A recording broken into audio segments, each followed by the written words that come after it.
mother died when I was 30 years old. She had begun to fail before I was 20. Her long decline as I was becoming an adult, and her death soon after the birth of my children, exaggerated my awareness of the passage of time.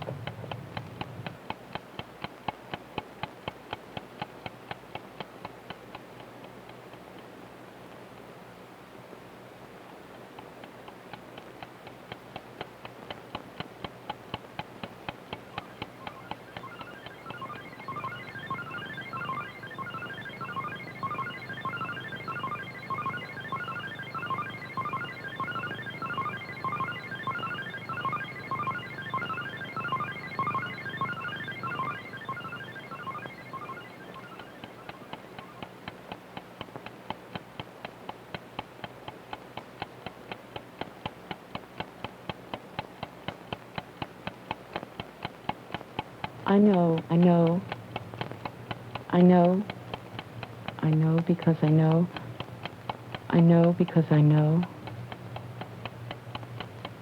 know because I know because I know I perceive time because I know I will have to. I know because I know of death, that my time is not unlimited. I know when I see day changing into night, that my limited time is passing. The cycle of day and night is the most persistent. The cycle of day and night is the most persistent evidence of the passage of time.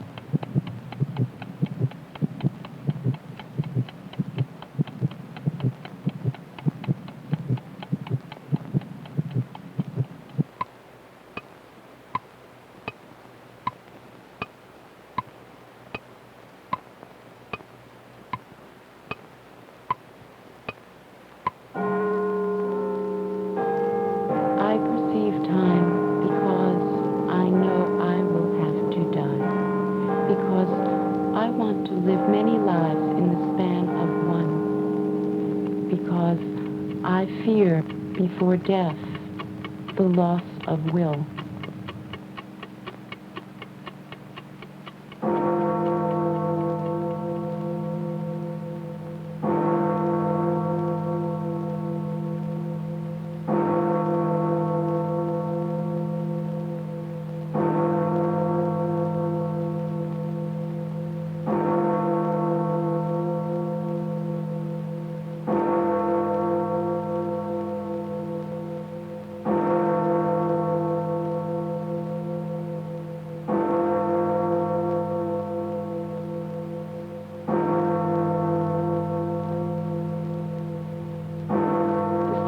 Day and night is the most persistent evidence of the passage of time. Time is an appearance which takes the form of day and night. The day always ends and darkness comes within a given interval of clock and calendar time. Only a limited number of actions can be performed. Time is an appearance which takes the form of day and night. Time is made by the changes of things.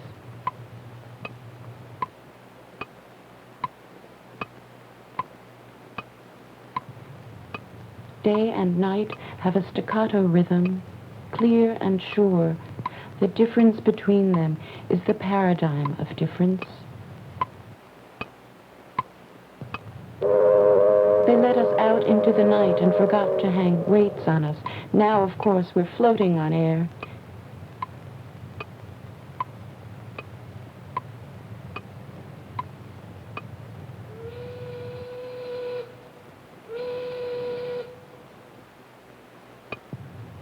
I know because I know of death that my time is not unlimited.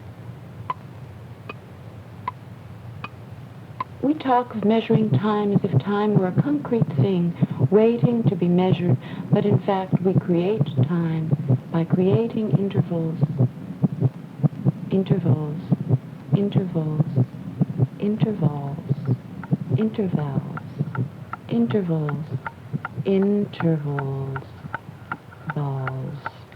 intervals, intervals in social life, atomic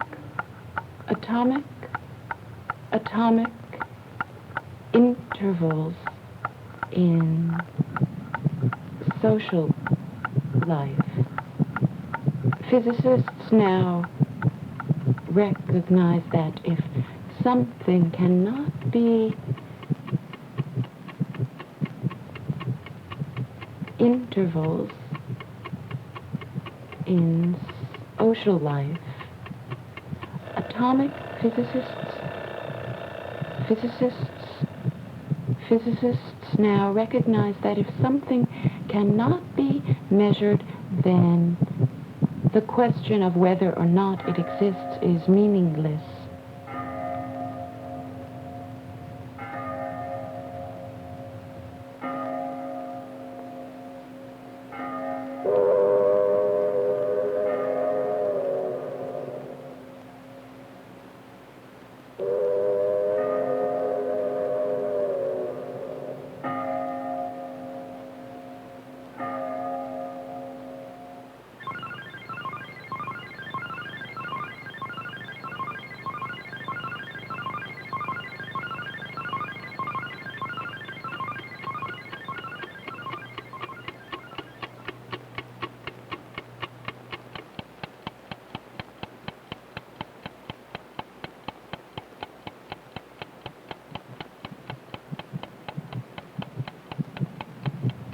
Time is my measure of the events possible between successive rises of the sun and before my biological death.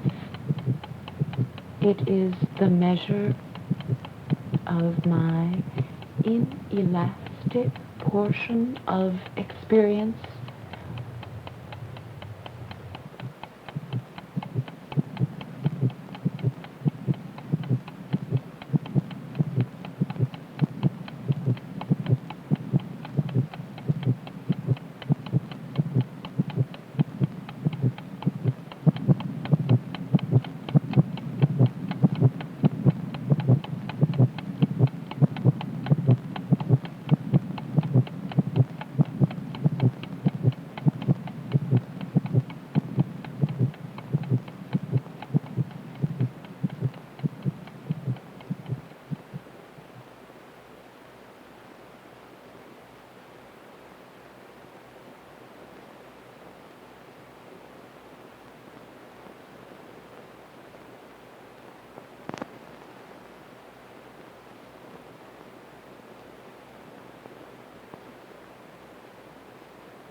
We seem to serve as somewhat inefficient clocks when it is a question of comparing an interval that is passing with one that has elapsed.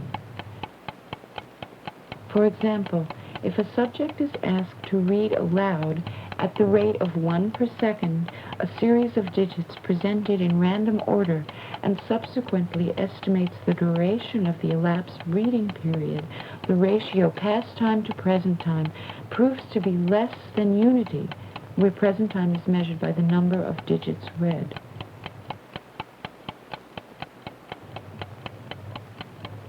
The ratio declines with increase in the interval during which digits are read aloud, and it reaches a stable level at intervals of about 20 seconds. Major discrepancies between private and public time appear in heightened emotion, in physical or mental illness, in hypnosis, and under the influence of drugs. Normal life requires the capacity to recall experiences in a sequence corresponding roughly at least, to the order in which they actually occurred. It requires, in addition, that our potential recollections should be reasonably accessible to consciousness.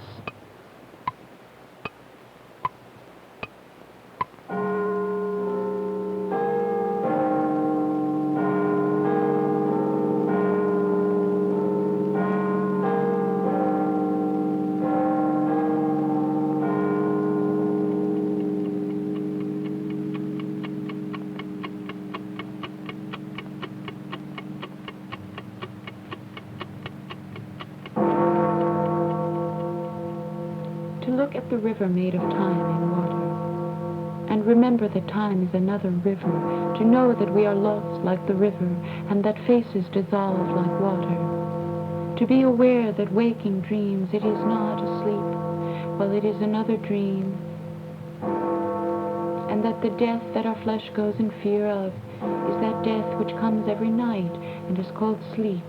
To see in the day or in the year a symbol of the days of man and of his years, to transmute the outrage of the years into a music, a murmur of voices, and a symbol, to see in death sleep, and in the sunset a sad gold, such is poetry, which is immortal and poor. Poetry returns like the dawn and the sunset. At times in the evenings, a face looks at us out of the depths of a mirror. Art should be like that mirror which reveals to us our own face. They say that Ulysses, sated with marvels, wept tears of love at the sight of his Ithaca, green and humble. Art is that Ithaca of green eternity, not of marvels. It is also like the river with no end, that flows and remains and is the mirror of one same, inconstant Heraclitus, who is the same and is another, like the river with no end.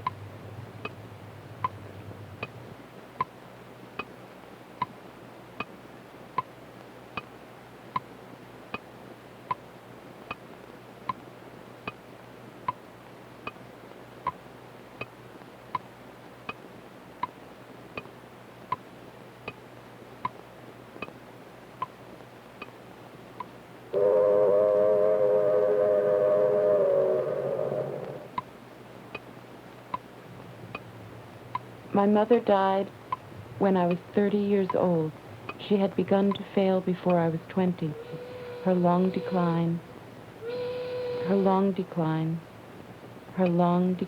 as I was becoming an adult, and her death soon after the birth of my children exaggerated my awareness of the passage of time.